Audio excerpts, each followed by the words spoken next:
Bienvenue dans ce webinaire. Donc aujourd'hui, on va aborder le sujet du reverse engineering dans PowerShell. Donc ça sera le sujet de ce webinaire trucs et astuces de ce mois-ci concernant PowerShell. On va vraiment faire un focus sur le reverse engineering et plus précisément sur la création de formes primitives à partir de points, de nuages de points ou de maillages. Voilà, donc je vais vraiment vous expliquer via une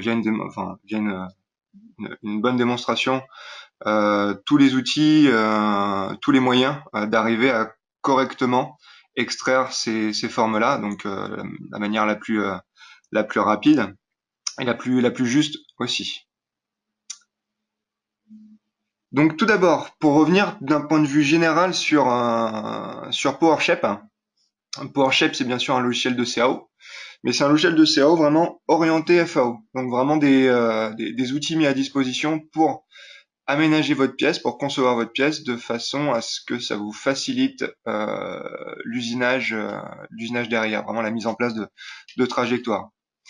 C'est aussi un logiciel de CAO orienté outillage avec un assistant de création d'empreintes qui permet vraiment de faire de l'assemblage de moules complexes. Donc premier assistant déjà métier. Ensuite, toujours un peu orienté forme et mouliste, on va avoir la possibilité via un assistant de créer différentes formes d'électrodes et venir générer différentes feuilles d'information, de scripts pour contrôler la machine érosion et donc de venir on a créer un premier process d'automatisation pour la FAO derrière. Mais ce qui va nous intéresser aujourd'hui, c'est la partie reverse engineering et la possibilité à PowerShell de gérer trois moteurs, c'est-à-dire la possibilité de venir traiter du maillage, du surfacique et du volumique. Donc c'est vraiment voilà, à partir d'un import de maillage ou de nuage de points, venir en déduire les formes CAO en surfacique ou en volumique pour recréer, on va dire un 3D paramétré, un volume CAO paramétré à partir d'un nuage de points ou d'un maillage. Donc ces différents outils que l'on va utiliser pour le reverse engineering. Si vous allez sur le site PowerShell, vous allez pouvoir retrouver en fait ce descriptif suivant les différents packages standard, premium et ultimate. Pour avoir accès aux outils de reverse engineering, vous aurez accès à ces outils-là à partir de la version premium. Donc premium ultimate, vous aurez accès à tous ces outils. Ces outils qui sont les suivants, vous allez pouvoir importer, exporter tout type de fichier maillage, tout type de nuage de points. Dans la démonstration juste après, je ferai un bref aparté sur les différents types de formats que vous pouvez importer directement dans PowerShell. Vous allez pouvoir vous connecter à n'importe quel type d'appareil de mesure et de scan, donc de scan directement pour récupérer vos nuages de points dans PowerShell, et aussi d'appareils de mesure pour venir récupérer des courbes spécifiques ou venir reconstruire des formes primitives comme on va le voir aujourd'hui. Vous allez pouvoir éditer ces différents maillages et nuages de points. Vous allez pouvoir les réaligner par rapport peut-être à un modèle 3D déjà existant, faire de la texture, des logos, faire ce qu'on va appeler de la segmentation de maillage. C'est venir segmenter, reconnaître différentes formes, ce qu'on va voir d'un point de vue primitif aujourd'hui. Reconcevoir avec des surfaces, générer donc le tribrid modeling, c'est ce que je disais tout à l'heure, le maillage, le surfacique et le volumique, et de faire aussi de la sculpture interactive. Voilà, donc ça c'est vraiment tous les outils dont vous aurez accès avec la version Premium Ultimate pour la partie Reverse Engineering.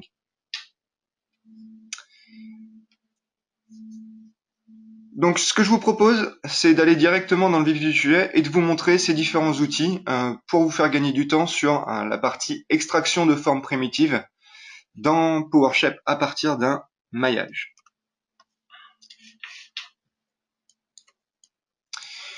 Donc voilà, on va partir sur ce modèle-là. Donc ici, on voit qu'on est sur un modèle, donc on est sur un maillage. directement.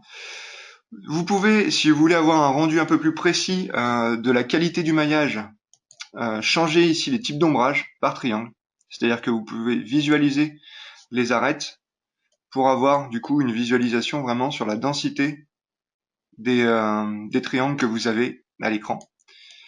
Le fait de venir sélectionner votre maillage vous donne accès ici à une barre d'outils qui va vous permettre de venir ici faire une partie reverse engineering qu'on va voir juste après, mais ici aussi avoir différents modes de sélection de maillage, venir avoir des outils ici d'un point de vue gestion de maillage pour venir le réduire, venir l'affiner, venir le sculpter. Voilà, donc ici vous avez vraiment toute une barre d'édition à proprement dit au niveau du maillage. On va revenir dans un mode de rendu plus neutre. Au niveau des types d'imports sur lesquels vous pouvez travailler, vous allez avoir donc d'un point de vue triangle, déjà d'un point de vue nuage de points, vous allez avoir donc de l'ASCII, du mode, du CSV, du XYZ, du PIM et du PRD. Sachant qu'aujourd'hui, vraiment les fichiers les plus utilisés, on va dire, c'est du ASC, du ASCII, du CSV et du XYZ. Et vous allez retrouver aussi voilà, dans les fichiers triangles du DMT, propre à Autodesk, du STL, du TRI, du H2K et de l'OBJ aussi. L'OBJ, on va dire, c'est le format qu'on va ressortir souvent pas mal de logiciels de sculpture comme 3ds Max par exemple. Voilà. Donc l'idée c'est de venir récupérer un nuage de points, de pouvoir le mailler directement ou de venir récupérer un maillage directement dans PowerShape et de venir reconnaître différentes formes primitives pour reconstruire le modèle CO. Donc on va avoir différents moyens de venir reconnaître ces formes primitives-là. On va avoir un mode automatique, un mode un peu plus manuel, et un mode aussi qui va pouvoir intégrer une notion de palpage. Donc on va voir ces différentes méthodes-là. La première méthode, qui va être la méthode automatique, en sélectionnant le maillage, je vais avoir ici donc ma barre d'édition de maillage qui va apparaître, et je vais pouvoir utiliser différentes méthodes de segmentation. On va avoir la segmentation automatique, et on va avoir plus tard la segmentation manuelle. Si j'active la segmentation automatique, ça va me donner accès, du coup, à différents outils. Et ça va en même temps me scanner l'intégralité du modèle. Ici, vous voyez que différentes formes ont été créées, ont été scannées. Et ce que vous voyez à l'écran, c'est un aperçu de ce qui peut être extrait du maillage avec les informations renseignées ici dans la segmentation à ce niveau-là. Donc cette fenêtre-là, vous avez différents choix. Donc déjà, vous avez la possibilité de reconnaître différentes formes primitives. Donc là, vous avez les plans, les cylindres, les cônes, les sphères, les tores, les surfaces extrudées et les surfaces aussi de révolution. Donc là, vous voyez que vous avez vraiment toutes les entités de sélectionner. Vous avez la possibilité aussi de venir switcher suivant différents modes. Par exemple ici, de reconnaître soit des éléments surfaciques, soit des éléments directement solides. D'accord ? Donc voilà la possibilité de venir gérer différentes options. Ici, vous pouvez tout simplement lui dire que vous voulez filtrer que les plans. Vous sélectionnez que plans, vous générez un aperçu, ça va vous scanner et vous reconnaître vraiment que les zones planes. Avec ici, si vous venez en dynamique sur votre modèle, vous dire à quel type d'ajustement donc a été tolérancé la reconnaissance. Donc là, vous voyez que vous avez un plan moyen à 3 centièmes, ajusté à 3 centièmes sur toute la zone rouge de votre pièce. Donc ici, si vous voulez avoir vraiment plus de zones de reconnaissance, vous pouvez gérer deux paramètres. Dans un premier temps, vous pouvez gérer un angle de similarité et une tolérance d'ajustement. Donc l'angle de similarité, ça va en fait étendre la zone, un peu comme une tolérance de planéité, mais d'un point de vue angulaire. Si là, par exemple, je le mets à 2 degrés et que je lui dis d'avoir une tolérance un peu plus grossière à 5 dixièmes, on va avoir beaucoup plus de plans qui vont être reconnus avec des zones de reconnaissance beaucoup plus étendues. Mais du coup, avec un ajustement, comme vous voyez, j'étais à 3 centièmes tout à l'heure, là je passe à 5 centièmes. Donc vraiment tout dépend dans quel type de précision vous voulez travailler. Mais vous pouvez du coup affiner ces deux paramètres-là pour venir optimiser votre reconnaissance automatique sur votre maillage. Donc ensuite, si vous voulez valider une zone, vous pouvez donc tout simplement cliquer sur la surface en question et faire un clic droit pour venir valider la sélection. Donc le clic droit, petit raccourci qui permet d'appliquer ce type de fonction. Donc voilà, zone par zone, vous venez sélectionner la surface et vous voyez qu'en fait les zones reconnues passent automatiquement en blanche.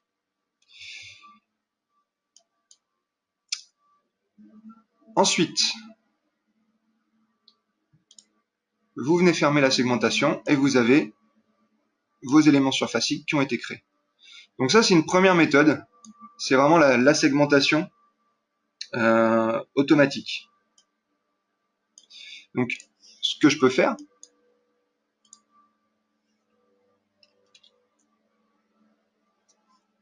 maintenant, c'est non pas passer par la segmentation automatique, mais c'est passer par la segmentation ici manuelle. Et je vais retrouver dans la segmentation manuelle les mêmes types d'entités que je vais pouvoir reconnaître à ce niveau-là. Et je vais pouvoir de même reconnaître des éléments surfaciques ou solides. Mais là, cette fois, je vais définir ici une région spécifique que je veux reconnaître sur mon maillage. C'est moi vraiment qui vais prendre la main sur la sélection de la région. Je vais avoir accès aussi à différentes fonctions. Ces différentes fonctions qui vont me permettre de gérer aussi une méthode d'ajustement. Par exemple ici, au niveau de l'alignement, je vais avoir ici une méthode d'alignement à 5 degrés. Je vous explique, je reviendrai là-dessus un petit peu plus tard. Si par exemple je me focalise sur la forme, juste ici, et je vais venir reconnaître donc les deux plans extrêmes. Là, je vais venir définir une zone ici d'horizon de 20 degrés, c'est-à-dire que par rapport à mon point cliqué, il va venir sélectionner tous les triangles qui évoluent entre ici 0 et 20 degrés. Si je viens augmenter cette zone-là, on voit que automatiquement il y a plus de triangles qui viennent se sélectionner. Donc ça me permet de venir sélectionner ma région, de faire un clic droit pour générer l'aperçu. D'accord ? Je peux bouger mon curseur pour voir à quelle tolérance a été généré le plan moyen par rapport à la région sélectionnée, et je valide à ce niveau-là. Je vais venir de l'autre côté. Ici, on voit qu'on a une zone où le maillage est de un peu plus de mauvaise qualité. Donc, je sélectionne la zone la plus propice, on va dire, à créer mon plan. Et ensuite, en maintenant Shift, je peux venir sélectionner du coup tout un ensemble après de triangles à ce niveau-là pour venir affiner la sélection pour la création du plan. Je fais un clic droit. Je vois que là, du coup, j'ai quand même bien plus de bruit, on va dire, au niveau du maillage.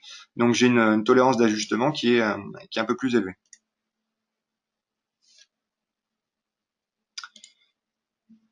Je quitte cette partie-là et je voudrais vous faire part d'une remarque.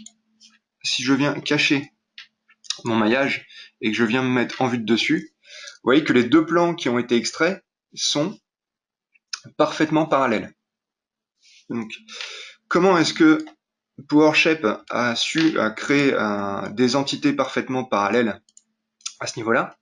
C'est de par le fait que dans la segmentation manuelle, dans les options, tout à l'heure, je vous ai parlé ici d'angle d'alignement de surface de 5 degrés.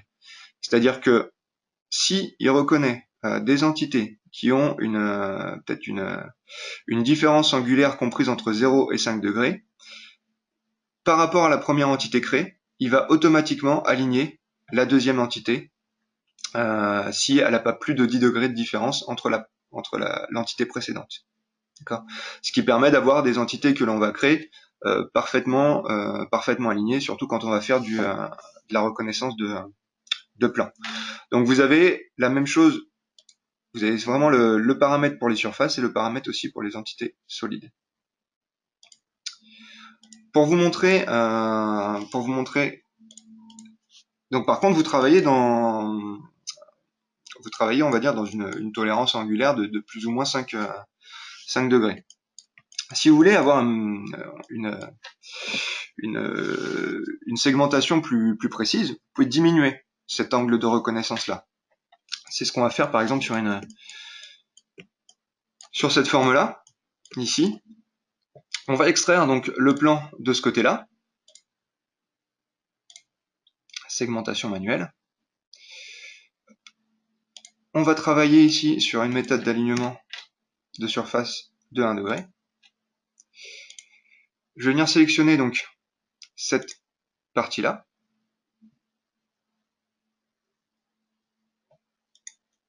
Voilà. Et je vais venir sélectionner l'entité à ce niveau-là.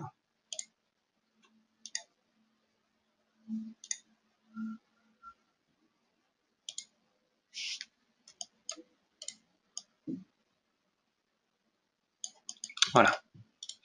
Donc maintenant, si je viens créer ici un plan de travail aligné à ce premier modèle-là, et que je me mets en vue dessus, on voit bien que du coup, le deuxième plan qui a été créé ici n'est pas parallèle du fait que j'ai diminué l'angle d'alignement. D'accord? Donc voilà.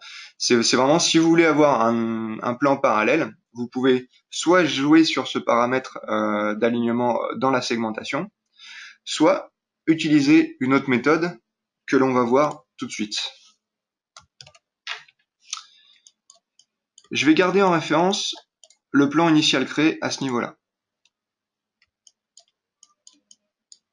Je vais venir désactiver le plan de travail. Et on va passer par un troisième outil qui va permettre aussi de créer des éléments primitifs. Pour cela, plutôt que d'aller dans gestion outils de maillage, on va aller dans l'onglet assistant. Et dans cet onglet assistant, on va retrouver dans la catégorie appareil ici la possibilité donc de scanner, de connecter des scanners, des palpeurs avec une interface plus poussée au niveau des scans Artec. Et vous avez donc ici la possibilité de créer des formes primitives à partir de points. Donc ici, on va retrouver, qu'est-ce qu'on va retrouver? On va retrouver les mêmes entités que l'on va pouvoir créer. Donc des éléments plans, des éléments filaires, des cylindres, des cônes, des sphères, à ce niveau-là. Et vous allez pouvoir sélectionner par exemple des éléments de référence, ici. Donc là, l'idée, c'est de venir créer des éléments à partir de points que l'on va cliquer, d'accord, comme si on venait reconnaître des éléments qu'on venait palper. Donc c'est-à-dire que là, je vais le faire manuellement avec un clic souris, mais l'idée c'est que si on a un système de mesure de connecté, on puisse automatiquement sur un modèle réel, par exemple, venir cliquer des points pour venir par exemple comparer des formes par rapport à un modèle CAO, un modèle scanné. Donc là, à chaque fois, il vous dit, par exemple, pour un plan, cliquez 3 points. Ici, besoin de 6 points pour un cône, 4 points pour une sphère, 7 points ici pour un cône. Là, on va rester sur un plan, mais on va créer un plan avec une relation. C'est-à-dire que en amont, avant de venir cliquer ces 3 points, ce qu'il va falloir faire, c'est ici sélectionner un élément de référence. Cet élément de référence, je vais pouvoir le sélectionner en cliquant ici sur le curseur et en venant sélectionner ici le plan 1. Une fois l'élément de référence sélectionné, je vais pouvoir ici indiquer une relation. Donc ici, je vais pouvoir lui indiquer que je veux créer un plan qui va être perpendiculaire à la normale du plan initial. D'accord ? On verra ici qu'on aura une notion de parallèle, mais pour une autre entité. Là, quand on parle de perpendicularité, c'est vraiment par rapport à la normale du plan de l'élément de référence sélectionné qui est ici un plan. Donc je lui dis que je vais être automatiquement donc entre guillemets parallèle à ce premier plan. Et là, je vais pouvoir cliquer mes 3 premiers points. Ici, 1.1, point 2. Et à partir du point numéro 3, ça y est, le plan se crée. Donc après, c'est un nombre de points minimum. C'est-à-dire que si après, je veux vraiment affiner encore la création de mon plan, je peux venir cliquer ici un 4e point, un 5e point, d'accord. Je viens automatiquement ici affiner cette création de plan. J'applique, je sors, je viens à réactiver mon plan de travail. Et là, vous voyez que vraiment le plan qui a été créé est parfaitement parallèle à l'élément à l'entité de référence que j'ai renseigné dans mon outil.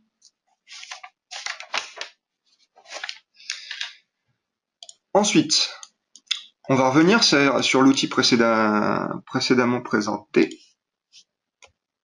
CTRL L pour venir faire réapparaître le maillage. Je vais venir supprimer ces entités-là. Donc cet outil qui permet déjà de créer des entités, d'extraire des éléments primitifs avec des relations les unes par rapport aux autres. Ce que je vais pouvoir faire ici, c'est sur une entité unique, par exemple le creux sphérique à ce niveau-là. Je vais pouvoir ici sélectionner ma sphère. Je vais retrouver ici, dans ma zone de contrôle, le fait de pouvoir créer des surfaces délimitées ou non, de pouvoir basculer en éléments solides ou surfaciques, à ce niveau-là. Donc là, on va créer un élément solide. Et je vais avoir besoin de 4 points minimum pour créer ma sphère. Donc, un premier, un deuxième, un troisième. Et si on va dire par inadvertance, je viens cliquer sur une 4e zone à ce niveau-là, d'accord, qui est vraiment incohérente par rapport aux 3 premiers points qui ont été créés ici. Je n'ai pas besoin de sortir de mon menu et de revenir. Je peux venir effacer le point précédent, d'accord, à ce niveau-là, ou venir effacer vraiment tous les points et venir cliquer la position de mon 4e point, juste là. Donc ici, vous voyez que l'élément qui a été reconnu, c'est une sphère de rayon 1181 qui a ses coordonnées en point de centre. Et l'idée là, c'est de venir créer des éléments CAO paramétriques. Et donc par exemple ici, de dire que plutôt que de dire que on est sur un rayon 1,81, on peut directement modifier ça et dire qu'on veut une sphère de rayon de 12. Qui permet voilà, d'avoir une sphère avec le même point de centre, mais au moins on gère directement la valeur du rayon.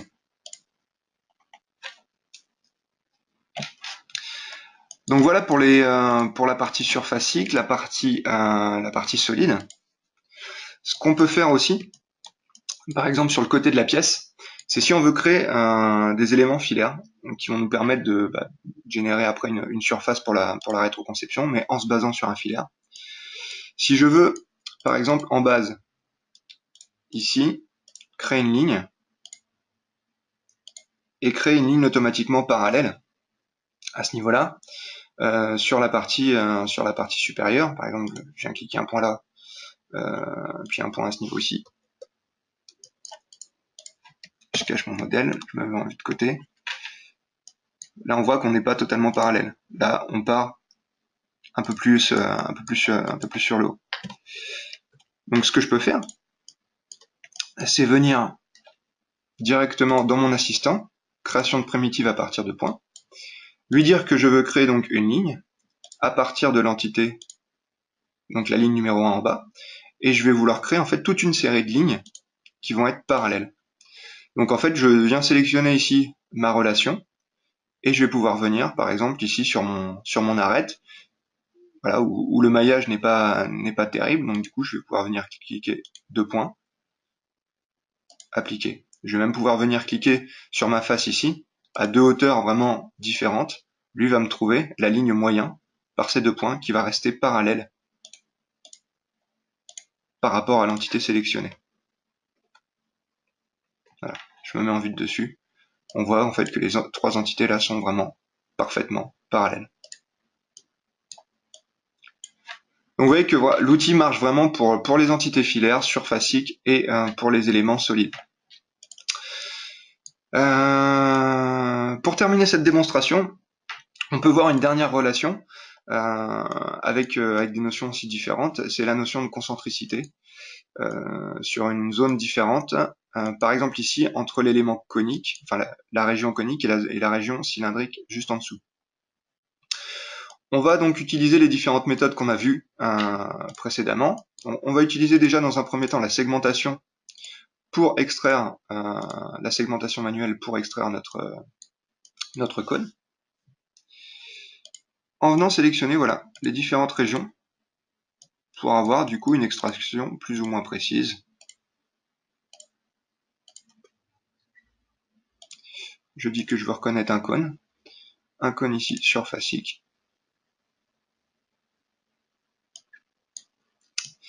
Voilà, et on voit que à 5 centièmes de tolérance, là d'ajustement, on a reconnu l'élément surfacique. Ensuite, vous voyez qu'à chaque fois que PowerShape reconnaît un élément, il met automatiquement une extension. Pourquoi? Parce qu'il y aura forcément après une relimitation à faire entre les différents éléments qu'on va reconnaître. Donc cette distance d'extension, on va pouvoir aussi la gérer. Par exemple ici, on n'a pas forcément besoin d'avoir toute cette extension sur cette région-là. Donc pour ce faire, on peut directement aller ici dans les réglages de segmentation. Et tout à l'heure, on a parlé de l'angle d'alignement de surface. Là, on a la distance d'extension de surface. Donc là, par défaut, réglée à 7 mm. On peut très bien la passer ici à 1 mm, régénérer un aperçu. Et on voit voilà, qu'on a vraiment quelque chose de beaucoup plus limité à ce niveau-là. On va venir confirmer cette partie-là. On a notre entité de base. Maintenant, ce qu'on va faire, c'est qu'on va venir créer un cylindre concentrique par rapport à l'entité qu'on vient tout juste de créer. Donc pour ça, maintenant, je vais aller dans l'assistant. Création de primitive ici à partir de points. Je vais vouloir créer un élément cylindrique, donc surfacique. Et l'élément de référence, ça va être ici mon cône. Je vais sélectionner ma relation, donc ici une relation concentrique. Et voilà, ensuite il va me dire cliquer un minimum de 6 points. Donc 1, 2, 3 points, 4 points, 5 points. Donc en gros deux sections cylindriques qui va me permettre ici d'extraire l'intégralité de mon cylindre. Donc pareil, hein, rayon de 12,42, je peux lui dire que je veux un cylindre de rayon 12,50. J'applique et je sors.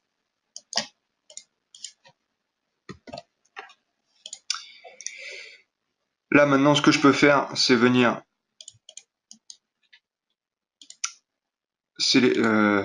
sélectionner, donc limiter l'un par rapport à l'autre.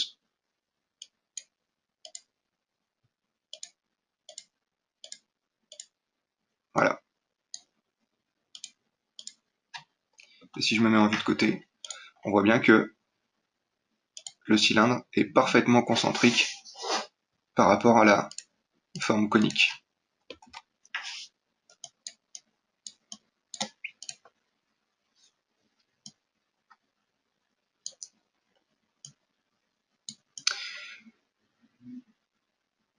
Voilà. Donc je vous ai montré les différents outils. La segmentation manuelle, la segmentation automatique et la création de primitives, de formes primitives à partir de points. Donc c'est vraiment les trois outils qu'on va vous proposer dans PowerShape qui vont vous permettre de créer rapidement ce type de forme dans la précision que vous souhaitez, surtout de manière logique et correcte. Voilà pour cette démonstration. Donc un bref récapitulatif de ce sujet de reverse engineering au niveau extraction de formes primitives. Donc je le rappelle, vous pouvez bénéficier de ces outils donc sur la version premium et ultimate de PowerShape, donc sur la version 2018. L'idée, voilà, de ces outils-là, c'est vraiment de mettre à disposition vraiment toute cette puissance de reconnaissance pour transformer vos maillages en surface ou en solide paramétré. Le but étant vraiment de reconstruire un fichier CAO solide paramétré derrière, avec mise en plan et tout ce qui s'ensuit. L'idée, c'est aussi de reconstruire d'un point de vue logique ces différentes formes, donc de pouvoir mettre aussi comme je vous ai montré, des différentes relations, donc de parallélisme, de perpendicularité ou de concentricité entre ces différentes entités. Et l'idée aussi, c'est de venir pouvoir plugger différents systèmes de mesure et donc combiner la partie acquisition de points, que ce soit en scan ou en palpage, avec PowerShape pour la partie acquisition ou même reconstruction de, de ce type de modèle. Merci à vous d'avoir assisté à ce webinaire et puis je vous dis à bientôt.